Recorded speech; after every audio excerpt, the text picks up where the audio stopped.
I welcome you all in the channel Knowledge Trust। जैसा कि आप थंबनेल देख ही पा रहे हैं, चंबा का एक ऐसा राजा जिसने लगाया चूहों को मारने पर प्रतिबंध। इसके राजपाठ में चूहों को कोई नहीं मार सकता था। चलिए शुरू करते हैं HPGK में ये टॉपिक। ये घटना 820 ईस्वी की है और जैसा कि हम जानते हैं चूहों का मूषक के नाम से भी जानते हैं। चंबा के राजा लक्ष्मी वर्मन की मृत्यु के बाद रानी ने राज्य से भागकर एक गुफा में एक पुत्र को जन्म दिया। चंबा के एक राजा हुए हैं जिनका नाम था लक्ष्मी वर्मन। ये 800 ईस्वी की बात है।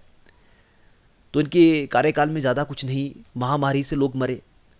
तो जब इस राजा की मृत्यु हुई तो रानी उस समय पे गर्भवती थी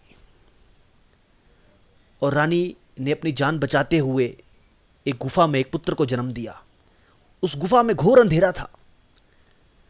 पुत्र को कुछ देर गुफा में छोड़ने पर रानी ने यह पाया। इस बीच में हुआ क्या था, रानी महल गई और वहां देखा कि किस तरह उसका पूरा राजपाट उजड़ चुका है। तो उसे निराश होकर वापस आना पड़ा। तो जब वो वापस आकर लौटी तो उसने देखा कि कुछ चूहे उसके पुत्र को घेरकर मध्य में रखकर उसकी रक्षा कर रहे थे।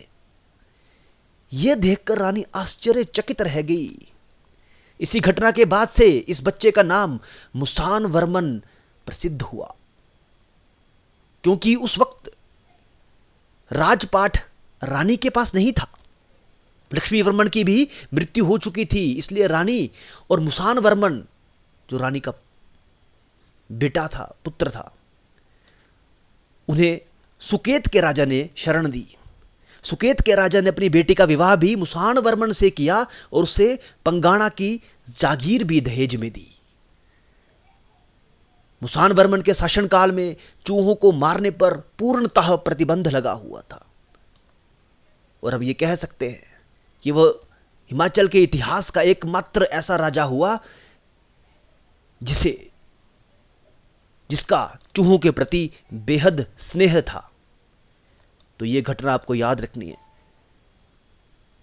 चंबा के राजा ने लगाया चूहों को मारने पर प्रतिबंध। उस राजा का नाम था मुसान Varman. So thank you for watching Knowledge Trust. See you in the next lecture.